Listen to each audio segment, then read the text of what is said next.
Yes, so hello everyone. So I am Anjali Negi. A little introduction.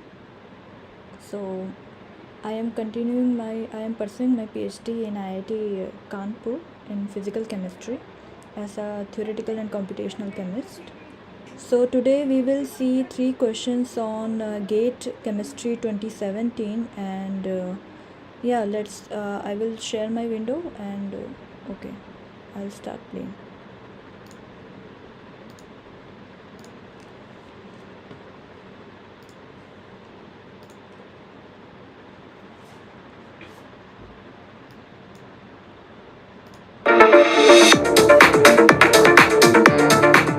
Hello everyone.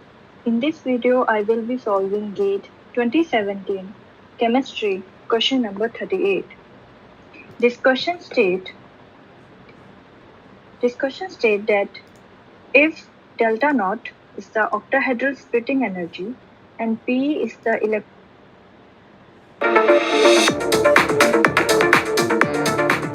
Hello everyone. In this video, I will be solving GATE 2017 Chemistry question number 38. This question state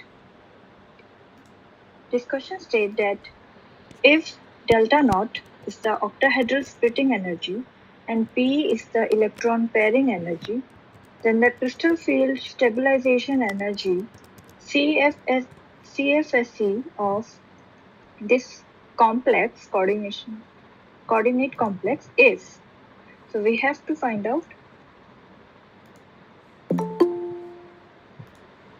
Hello everyone. In this video, I will be solving GATE 2017 Chemistry question number 38. This question states that if delta naught is the octahedral splitting energy and P is the electron pairing energy, then the crystal field stabilization energy CFSE of this complex is. So we have to find out the CFSE of the given complex. To the crystal field splitting in an octahedral complex. So in an octahedral complex, this state represents the degeneracy of all the 5d orbital in the isolated central line, and the state 2 represent the hypothetical degeneracy of all the orbital at a higher energy level. If the negative charge of all the ligands is assumed to be uniformly affecting the electrons in the d orbital of the metal line. So the state number 3 is actually this represent the crystal field splitting. So in octahedral complex, as our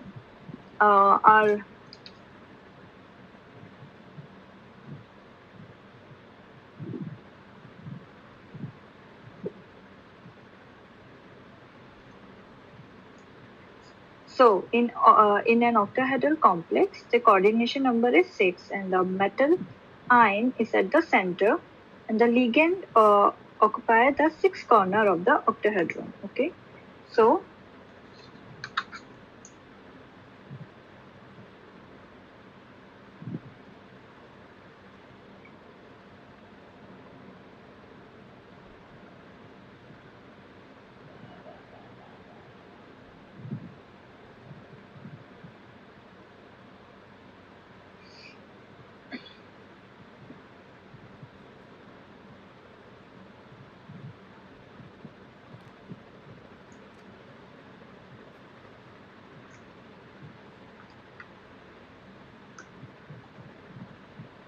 So we know that the orbitals which are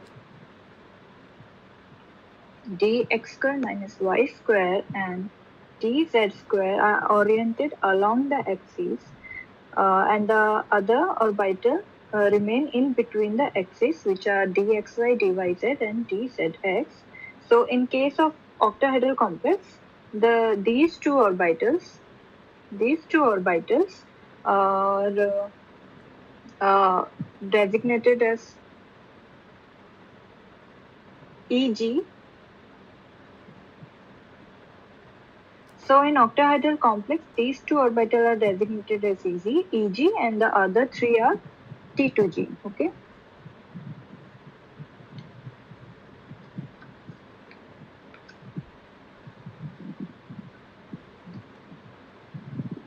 And as the ligand approaches the central line, along the axis, the electron is present in the EG orbital, so is repelled more by the ligand electrons than the in comparison with the T2G1.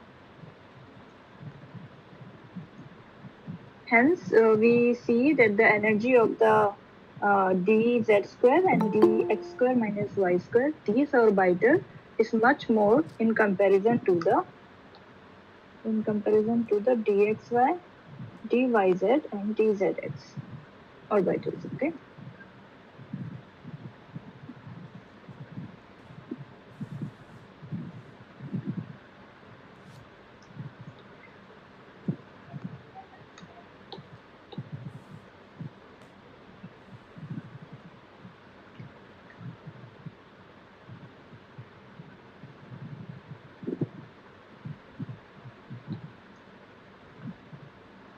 And the splitting energy, that is delta naught, is the crystal field splitting energy, and this is actually, if we say this is from the barycenter, it is plus x, and from the barycenter T2G is stabilized as y. So we will say x plus y, if it is equal to delta naught, which is my CFSE, is equal to 10 dq naught. So my x is in octahedral field is equal to 3 by 5 of delta naught. That is the, in terms of dq, it is 6. And y is 2 by 5 of delta naught. In terms of dq, it is equal to 4. So T2G electrons, each of them is actually stabilized by minus 4 dq. And electron in the EG and EG electron are destabilized by plus 6 dq naught. These are actually with respect to the unsplit barycenter, which is here. And hence we can say that the total energy of the system is conserved before and after splitting. Okay. So the ligands which causes a large splitting delta of the d orbital are referred to as the strong field ligands. And the complex such as this, for example, given below, is called a low spin. And the example of one ligand is NO2 negative. So in this complex that the example is shown below, is actually we can see that the delta naught is so large that pairing is possible in this case. Okay, so we see that no electron is in EG orbital, but there is a pairing. Good. So if we have taken D5, for example, so initially it was all unpaired electron.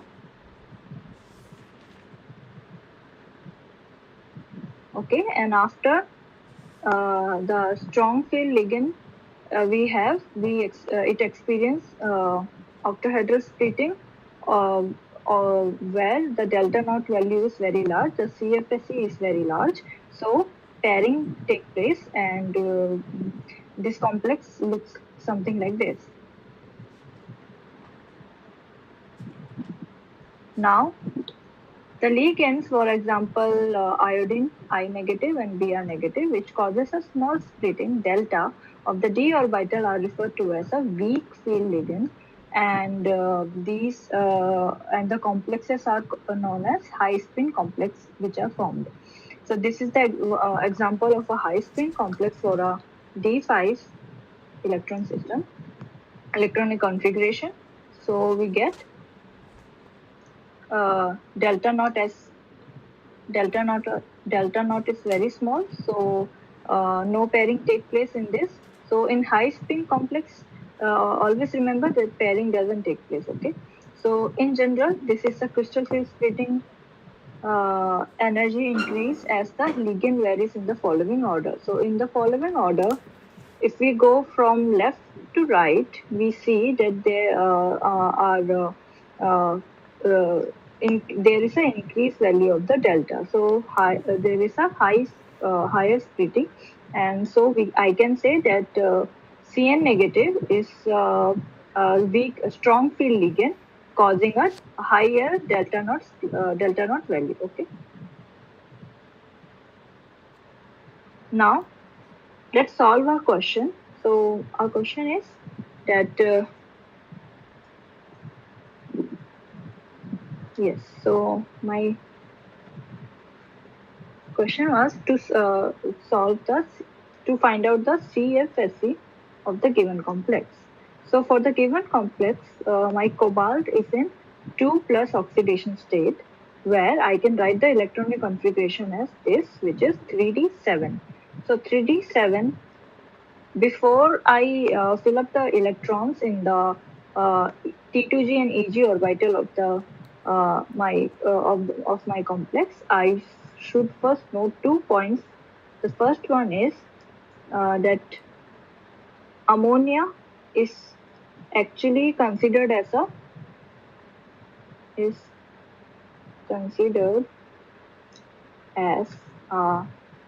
strong field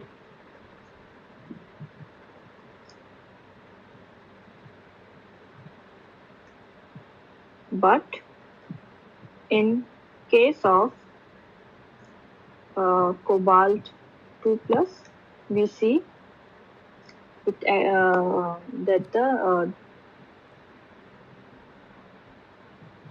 that it makes a high spin high spin complex. And in case of cobalt 3 plus, it makes a low spin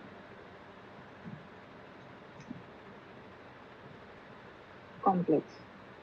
So yeah, also here you can note that as the charge or the oxidation state of my metal ion increases, it also affects the CFSE, such that as the oxidation state increases, my delta naught values also increases. Okay.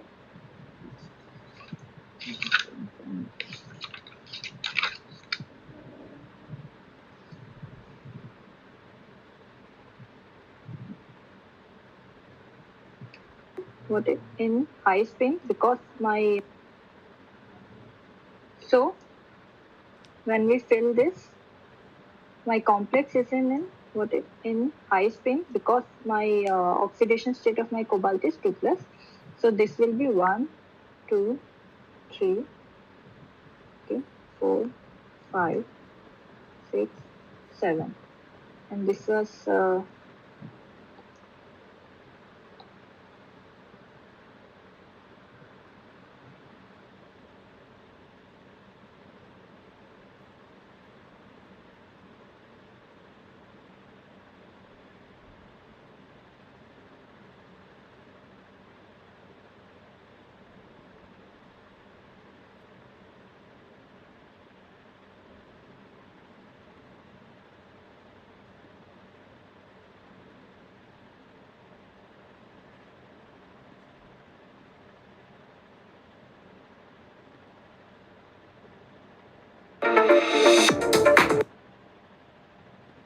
the oxidation state of my metal 2 plus.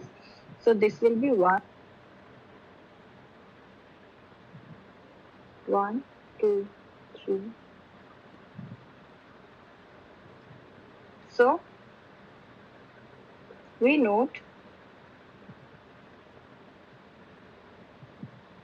that in high spin,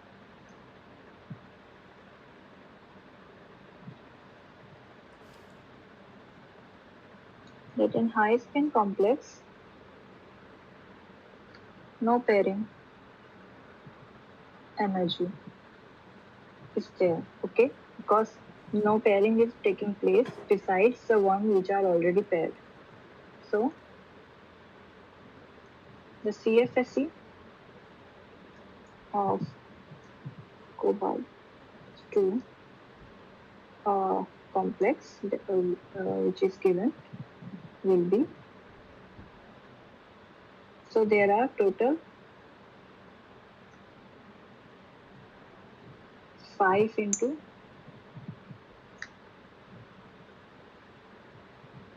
-3.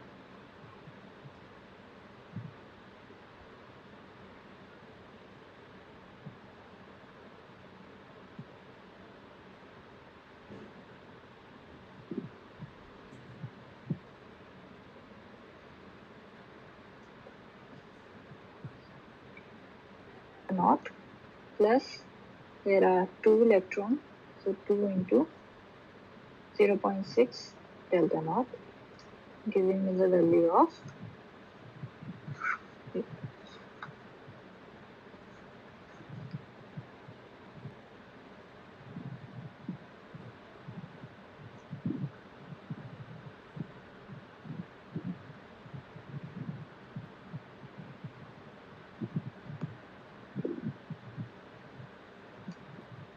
option number C. So the correct option for the question number 38 is that option number C. Okay. For this, I will refer you to go through the lecture Bonding in Complexes 3 by Professor Debashish Ray, Department of Chemistry, IIT Kharagpur. This is the YouTube link for that. Thank you.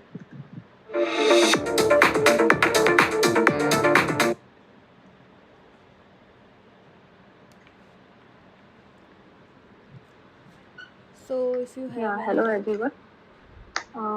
So today I will be discussing 3.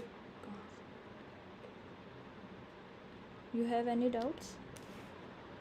If it's clear, you can just type clear.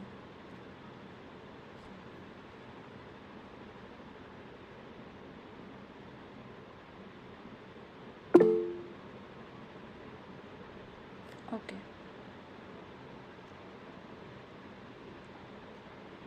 So I will move to the second one.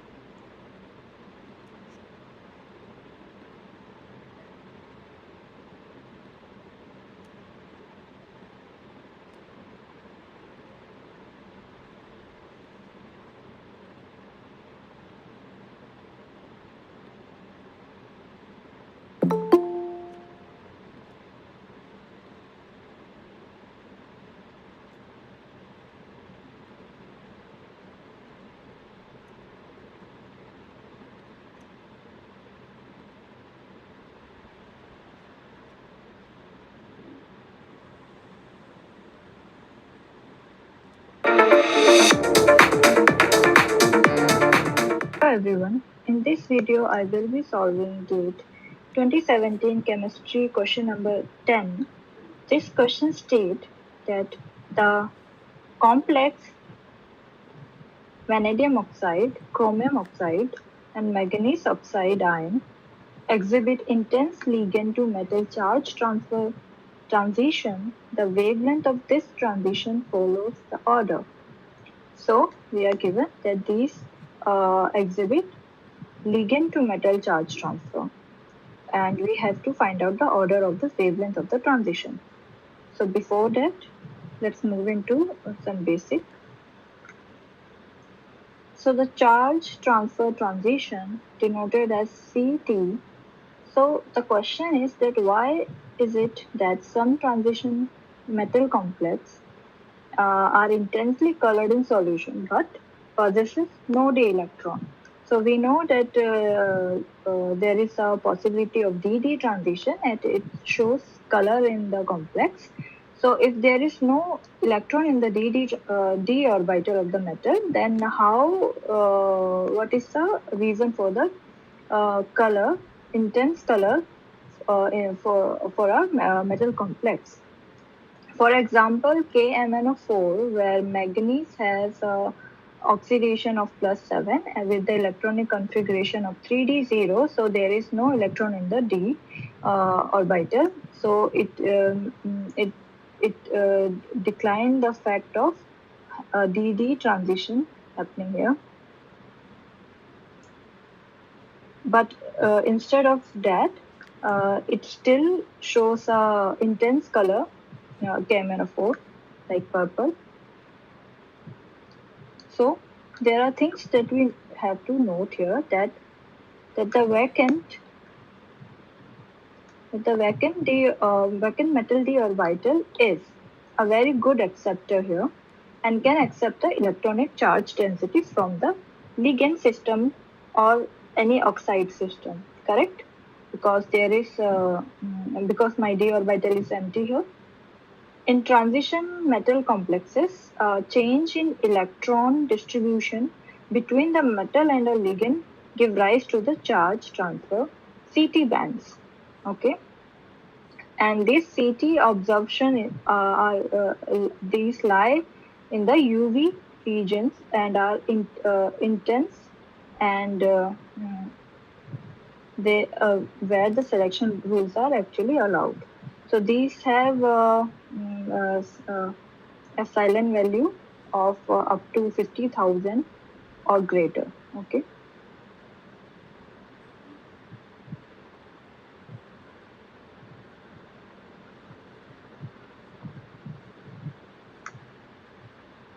Yeah, but in the case of where only DD transition is happening, we see that the delta E is very small for the transition to take place. So when the delta E is very small, the epsilon max value is also very less than or equal to less than 20 liter. Uh, uh,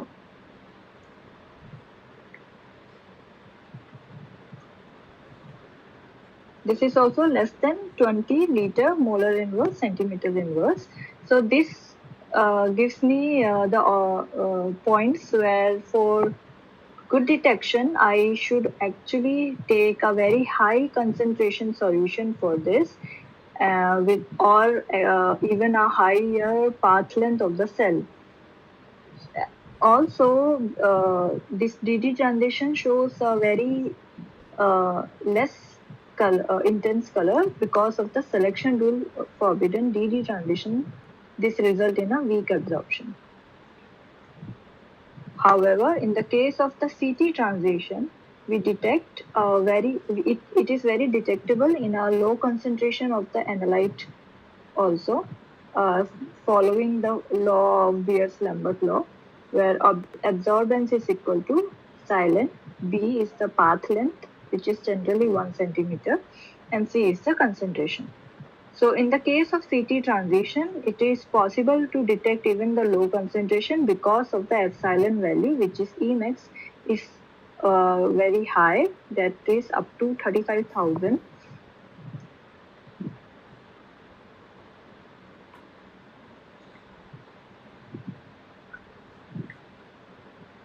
So the charge transfer transition, particularly for the LMCT, if we talk about, it is from the metal line, and it is in between the metal line orbitals and the ligand orbitals.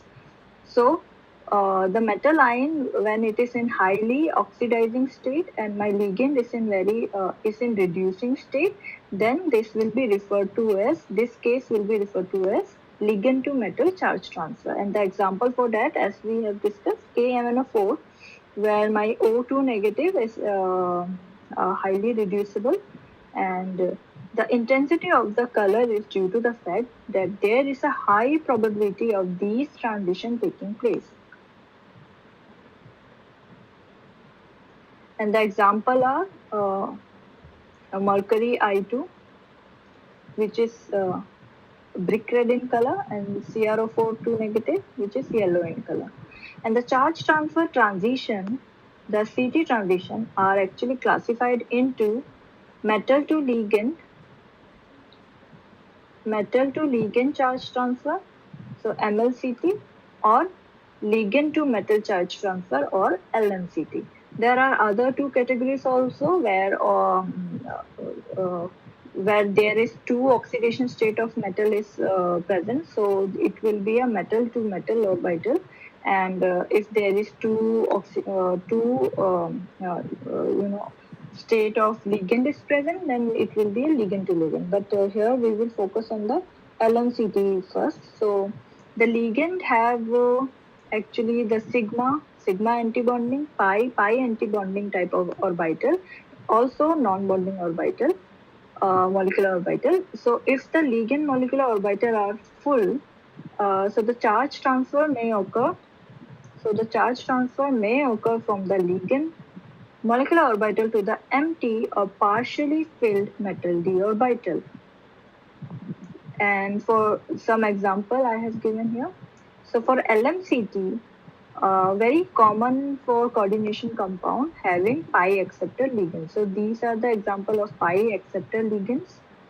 So in terms of molecular orbital, let's look into. So this is a D6 uncoordinated metal. So D6, okay, and here we have a ligand where it's a sigma orbital, for example. So this is a full sigma orbital.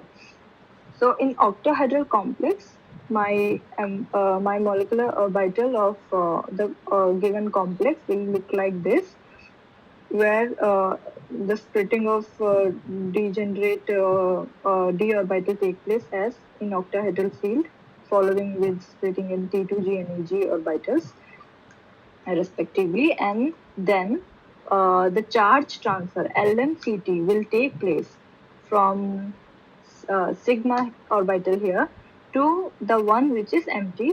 So it will be something we can, this is sigma antibonding for it. Okay, so this will take place from the full ligand orbital to the empty metal orbital. So this is the LMCT, and so this will be the energy or the wavelength associated with it will be observed as in the absorption band. Here you can look into this figure where this T2G and EG comes from the metal. Okay, and my EG acts as a sigma antibonding here. Also, the transition that I have shown here is from the sigma. It can actually take place from either sigma or pi to the antibonding of sigma antibonding or pi antibonding. So, for example, here, transition can take place even from the full pi orbital or full pi antibonding to the EG sigma antibonding, correct? So coming to our question, which was asked that these given complexes, we should find out the order of the wavelength of the transition for the LMCT. So for LMCT, so we have to find the wavelength of the given transition. So before that, we have to note that as the Z effective increases, so Z effective is the charge between on my metal orbital, so it is a nuclear charge. So as it increases, it will attract more the ligand orbital, correct? And the so my energy order will be, so ligand will act as a donor and my metal will act as a acceptor. So so the oxidation state is as follows: so vanadium plus 5, chromium plus 6, manganese plus 7. So you can see that the molecular orbital will look like something for the Mn. So this is, if it is my Mn plus 7, so my ligand is here, okay, and for chromium it will be a little higher,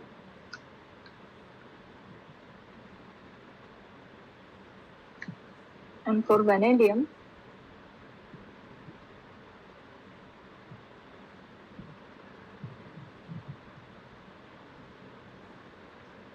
so overall the transition from ligand to metal,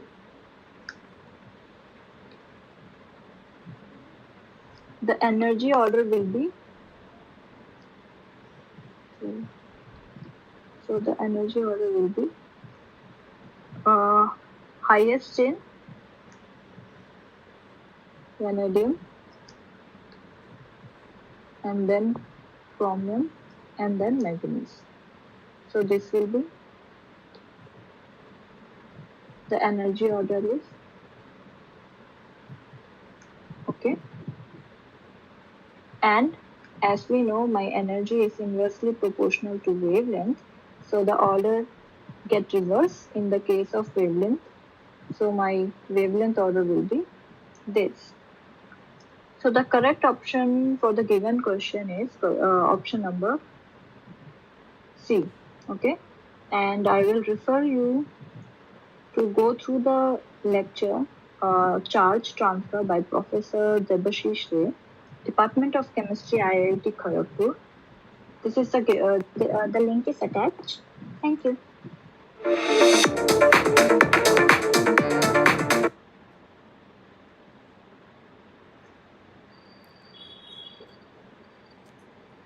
So any doubts?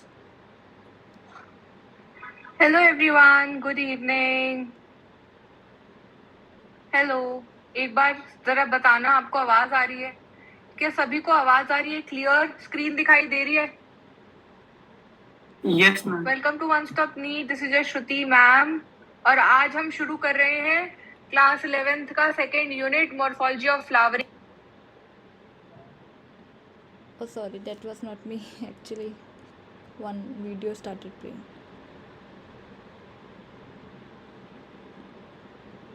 Yeah, so if we don't have any doubt, we can move forward.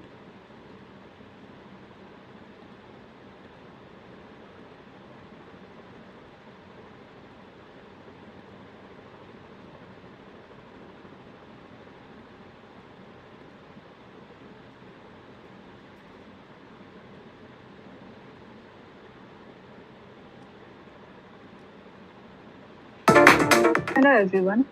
In this video, I will be solving the 2017 chemistry question number 6. This question states that the wavelength associated with a particle in a one-dimensional box of length L is, where n refers to the quantum number. So we are given with 4 different options. We have to find the wavelength associated with the particle in a one-dimension box. So the particle in one-dimensional box problem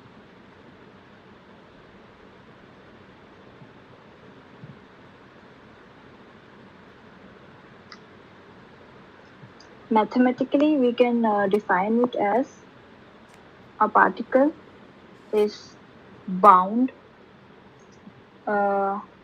in a dimension with for example x in x direction, where the length of the box is L and the potential value inside the box is actually 0, but at the boundary it is equal to infinity.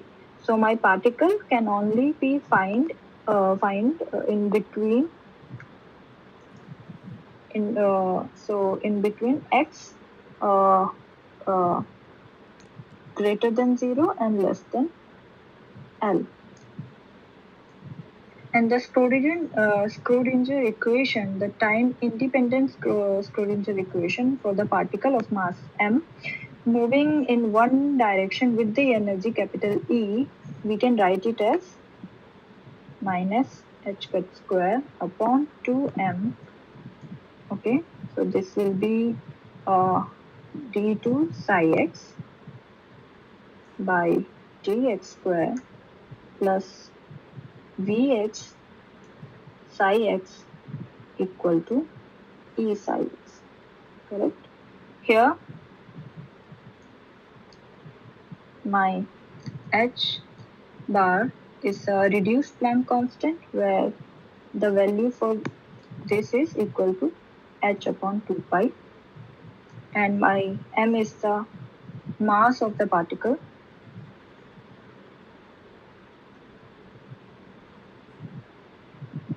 And psi x is the stationary time independent wavelength, and Vx is my potential energy as a function of the position, and E is my energy. Okay. So the equation, this will get modified for the particle of mass m, which is free to move parallel to the x-axis with zero potential.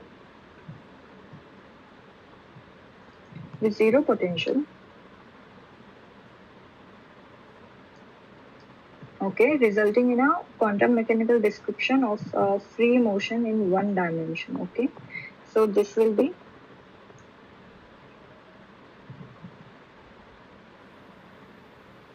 h bar square 2m d2 psi x upon dx square is equal to E psi x, and the energy corresponding to this will be, if we solve all further and find out the energy, the expression comes out to be n square h square upon 8m capital L square.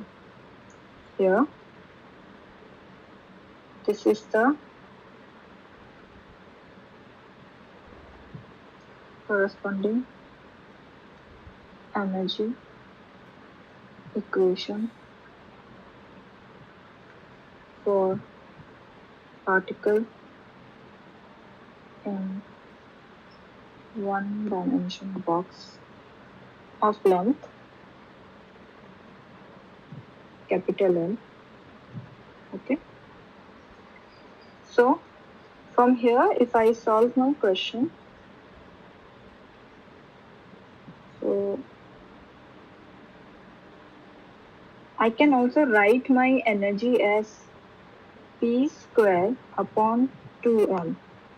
Okay, it is supposed to be the sum of kinetic energy plus potential, but potential here is 0. So I can just write my energy is equal to the kinetic energy, which is p square by 2m, where my p is the momentum and m is my mass of the particle. So I can write it as this. So this will be, well, n is my principal quantum number. Correct? And my L square will be m square h square 8m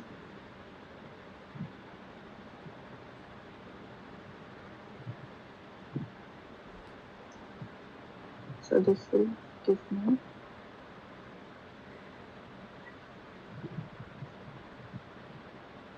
okay, and yes, so my L will become m h upon 2p, and from de Broglie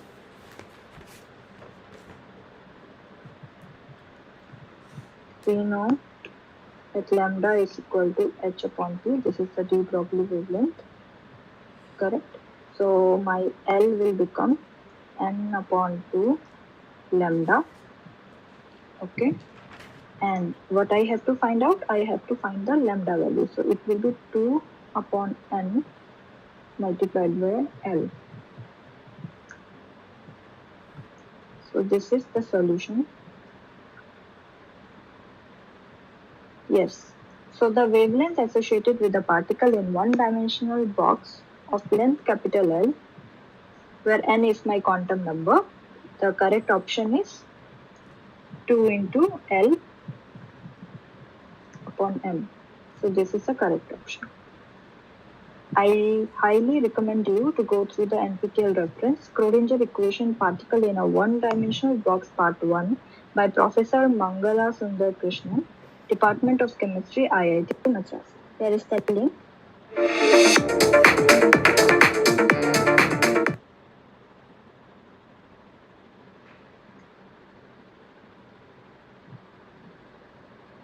Yeah, hello everyone. So today, Yes, so any doubt?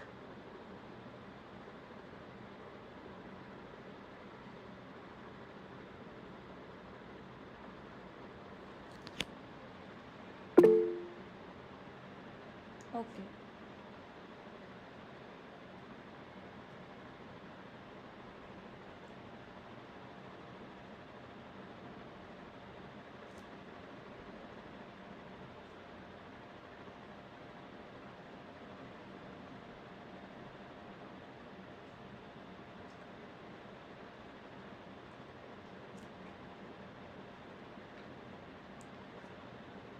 So if you are clear with the videos and the problem we solved, so I will just introduce you.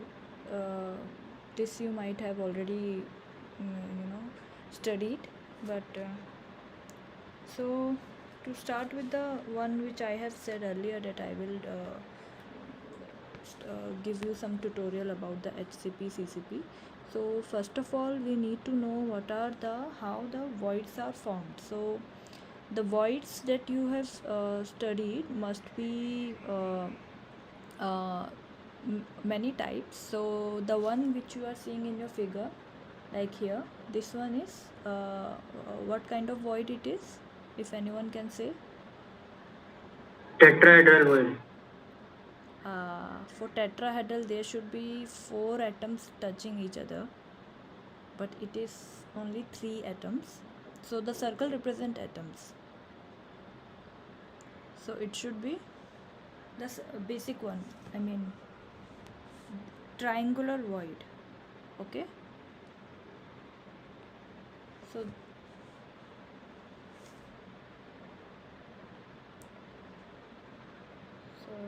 the heading should be the types of void here, and for the first one it will be, for example, if it is atom A, atom B, atom C, so from the center, if we just join all the centers, so this the void that is appearing here is the triangular void. Okay, and the definition is also very simple, that the 3 spheres in the same plane, and the void is formed by the 3 spheres when they touch each other. Okay, so this is the triangular void. And the second one you can see is the 4 atom void. So so it should be, it is again not the tetrahedral, because all the 4 atoms are in the same plane. So what it should be?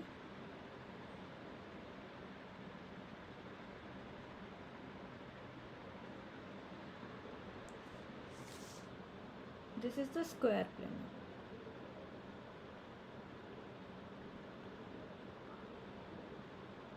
ठीक है, तो this void is again formed by touching of the 4 spheres in the same plane, and yes, that is why it's a square planar void. We can actually, by just joining the center and considering the radius of each, we can calculate what is the r upon small r upon capital R ratio, where my small r is the radius of sphere which is my void. Okay, or the sphere which can fit into my void is the small r, and my capital R is the radius of the sphere which are representing my atom. Okay, and the third option here, this one, so this one is again, okay, so I haven't drawn another one. So yes, Ravindra, this one is the one where I will be drawing another atom on the top of the 3, and yeah, okay, so now 4 atoms, but the fourth one is on the top of the 3. So all 4 atoms are touching each other. So this one is the one, making the geometry something like this.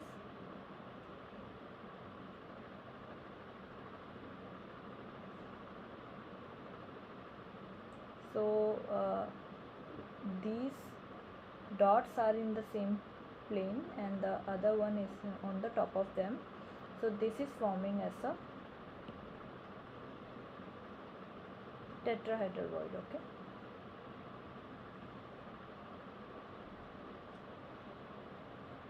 And to actually find out the ratio and the ratio of the void, small r and capital R, for this we have to make mathematically make it as a problem of these two triangles. Okay, and then we will solve it. So I am not actually solving it now. If you guys will want to continue, then I can show it right now or in later class. So for the fourth one, the octahedral void. So I have till now discussed from starting triangular. So this is triangular, then the square planar, then the tetrahedral. Okay, now we are going to the octahedral one. So for the octahedral one, we have a total of 6 spheres touching each other. They will form octahedral void, but there will be it can form in two ways. So I will just write here as octahedral void, 6 spheres, but in two different ways. So one will be, so this is the case number 1 for example, and this will be 3 spheres in same plane. Okay, and the other 3 either upper or at the bottom.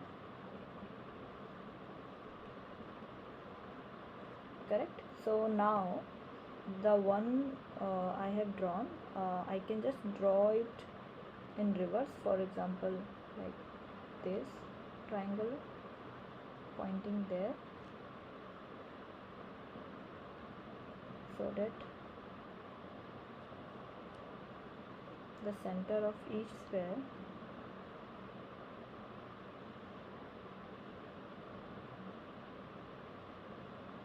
can be connected to one single dot,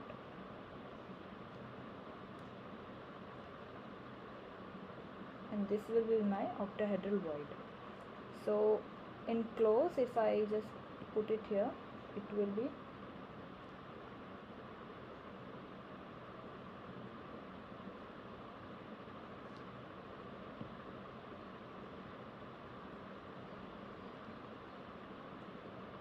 correct. And so all these demonstration I think you are very familiar with.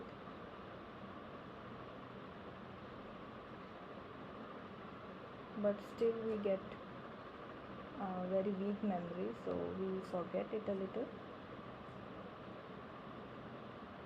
Yeah, so this is the one case number 1 where I can demonstrate my octahedral void in this way. But in second way, what I can do, second way is 4 sphere in my plane plus, so one will be, so 4 is there, so one will be upper in upper plane and the other one will be in lower plane or bottom. Correct. So I have to move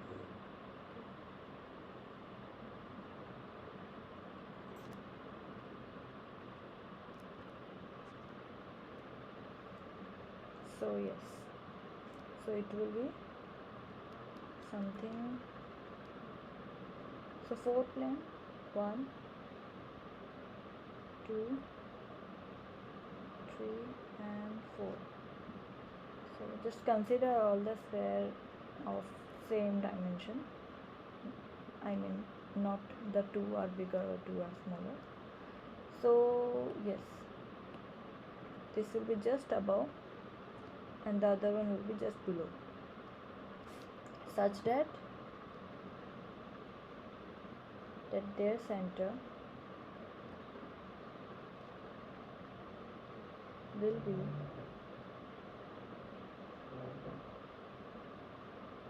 so just imagine that this one at the top and the one in the bottom, these two are here, I mean placed at the space here. So all together the 6 atoms will touch each other and make a void, which is again the octahedral void but in another manner. So this is what we called a square planar void. But it is actually not exactly the square planar void. This is octahedral void, sorry, but the one in between is similar to the square planar one. So yes, okay. So this is the octahedral void again here. The example for this is SF6. So I have discussed triangular, tetrahedral, octahedral and square planar. So there are 4 voids that I have quickly discussed, and the last one is the one which is very common.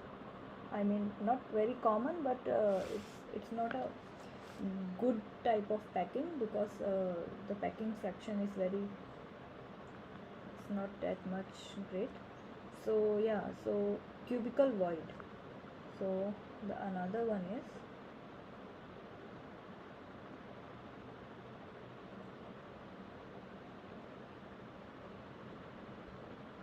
cubical voids. Okay, the last one. So in cubical voids, you can just imagine one cube.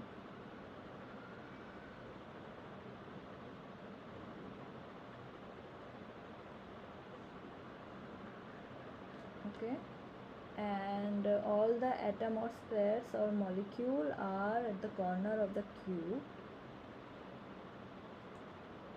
So now you can see how the atom will touch each other. In one plane there will be 4 atoms, in another plane there will be again 4 atoms, and all them are on top of each other. So this will be something like, okay, so 1 2 3 4, and the next atom or molecule will be on top of this. Okay, so this is the void which is known as a cubical void. Okay, so that's how we know that the packing of the atoms or molecule in a crystal changes, because how the packing is happening changes the void formation, and that's how the packing fraction also changes, correct? So the one that I wanted to discuss with you was closed packing in 3 dimensions. So in 3 dimensions we have layers of packing. So it will be layer A, layer B, layer C, or either layer A, layer B and layer A again.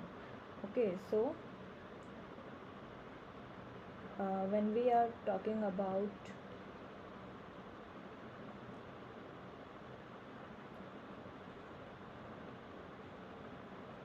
packing in 3 dimensions, so we are talking about the layers. So it can be ABA or it can be ABC.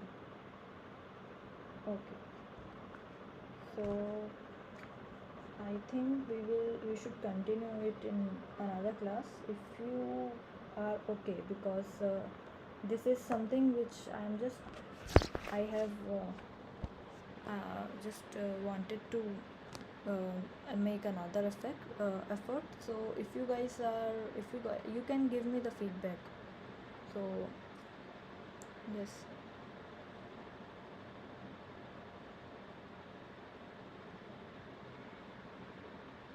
Ashish Ravindra Gunasli. Yeah, I will close the class. I will discuss this close packing in 3D in another class. You can give me your feedback or have any doubt.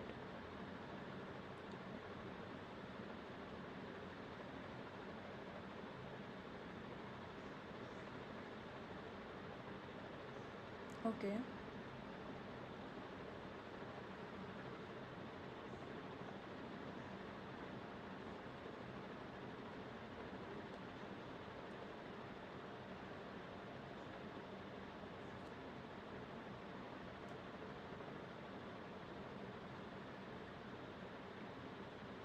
Okay, so thank you. You guys can leave now and we will meet in the next week. Thank you.